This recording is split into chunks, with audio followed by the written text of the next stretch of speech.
बोलता था तो लोग भारत की बातों को गंभीरता पूर्वक नहीं सुनते थे। लेकिन आज भारत यदि अंतर्राष्ट्रीय मंचों पर कुछ बोलता है तो सारी दुनिया कान खोलकर सुनती है कि भारत बोल क्या रहा है। यह भारत की हैसियत बड़ी है, यह कोई छोटी बात नहीं है। भारत के प्रति पूरी दुनिया में सम्मान बढ़ा है। दुनिया की बड़ी बड़ी कंपनियां आकर भारत में निवेश कर रही हैं और जिसकी रिपोर्ट प्रकाशित हुई है, जिनमें भारत को सकारात्मक सम्मान के नजरिए से सारी दुनिया में देखा जा रहा है। अभी एक रिसर्च सेंटर ने दुनिया के 23 देशों के आधे से अधिक नागरिकों ने भारत को एक बहुत बड़ी उम्मीद भरी नजरों से देखा है और साथ ही भारत के प्रधानमंत्री मोदी जी की भूरी भूरी सराहना की है। बहनों भाइयों, आज यह भारत की हैसियत बनी है।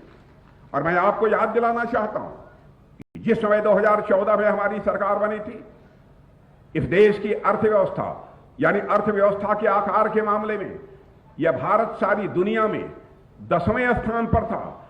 लेकिन 9 वर्षों के अंदर ही यह करिश्मा हो गया कि हमारा भारत आज 10वें स्थान से जंप लेकर बहनों भाइयों दुनिया के 5वें स्थान पर आकर खड़ा हो गया है अर्थव्यवस्था के आकार के मामले में। और मैं नहीं कह रहा हूं, बड़ी बड़ी फाइनेंशियल फर्म्स भी इस बात को कह रही हैं कि वह दिन दूर नहीं है और यहां तक कह दिया है बहुत आगे जाने की जरूरत नहीं है। 2027 आते आते मेरे बहनों भाइयों हमारे देश की अर्थव्यवस्था दुनिया के टॉप 3 कंट्रीज में आकर खड़ी हो जाएगी। यह हैसियत हम लोगों की बनी है।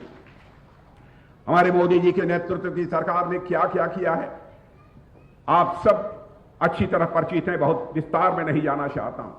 लेकिन कांग्रेस कैसे सरकार चलाती है उसके बारे में एक नजीर आपको मैं देना चाहता हूं। जब हम लोगों की 2014 में सरकार बनी तब भी 18,000 गांव ऐसे हिंदुस्तान में थे जहां तक कि बिजली नहीं पहुंच पाई थी। पहली बार साल 1.5 साल के अंदर 18 गांवों में बिजली पहुंचाने का काम यदि किसी ने किया है तो हमारे भारत के प्रधानमंत्री मोदी जी ने किया है। मेरे बहनों भाई, आप सबका जनधन खाता खुला हुआ है। पहले कोई भी सहायता गवर्नमेंट के द्वारा आती थी तो आप सबको जानकारी है 2/3, 1/3, आधा सब भ्रष्टाचार की भेंट को चढ़ जाता था। लेकिन मोदी जी ने यह फैसला किया कि हर नागरिक का जनधन खाता खुलना चाहिए ताकि हम भ्रष्टाचार पर अंकुश लगा सकेंगे। मैं दावे के साथ कहता हूं कि प्रधानमंत्री किसान सम्मान निधि के अंतर्गत और साथ ही अन्य जो हमारी योजनाएं हैं उसके अंतर्गत जो भी आपको पैसा आता होगा, आपके खाते में आता होगा, तो दिल्ली के बैंक से निकलकर जितना पैसा चलता है आपके लिए उतना पूरा का पूरा पैसा आपके खाते में पहुंचता होगा। बहनों भाइयों, इस प्रकार का सिस्टम में बदलाव लाने का काम पहली बार इस आजाद भारत में यदि किसी ने किया है तो हमारे प्रधानमंत्री मोदी जी ने किया है। और आपको सड़कों के मामले में राजस्थान के लोग हैं, पहले भी सड़कें आपने देखी हैं, आज भी आप सड़कें देख रहे हैं। 99% गांवों को हमारी सरकार ने पक्की सड़कों से जोड़ दिया है। और यह सिलसिला प्रारंभ किया था आजाद भारत के इतिहास में सबसे पहले तो आदरणीय अटल बिहारी वाजपेयी जी ने प्रारंभ किया था। और आज हाईवे का जहां तक प्रश्न है, हाईवे देखिए, चौड़ी चौड़ी हाईवे, कितनी लंबी लंबी हाईवे इस देश में बन रही है। और भारत ही नहीं, दुनिया के लोग यह मानते हैं कि कुछ ही वर्षों के अंदर हाईवे के मामले में भी भारत के अंदर यह करिश्मा हुआ है। सारे लोग मानते हैं। यह सब काम यदि किसी ने किया है तो मेरे बहनों भाइयों मोदी जी के नेतृत्व की सरकार ने किया है। अब उन्होंने कहा है कि हम अपनी बहनों को लखपति बनाएंगे, जो हमारी गरीब बहनें हैं उनको हम लखपति बनाएंगे। और आप देख रहे हैं कि उसके लिए कई योजनाएं उन्होंने उसके लिए प्रारंभ की हैं। और यह भी आपको मैं जानकारी देना चाहता हूं कि 2014 के पहले ऐसे 70 ग्राम पंचायतें थी जहां पर ब्रॉडबैंड कनेक्टिविटी की सुविधा थी।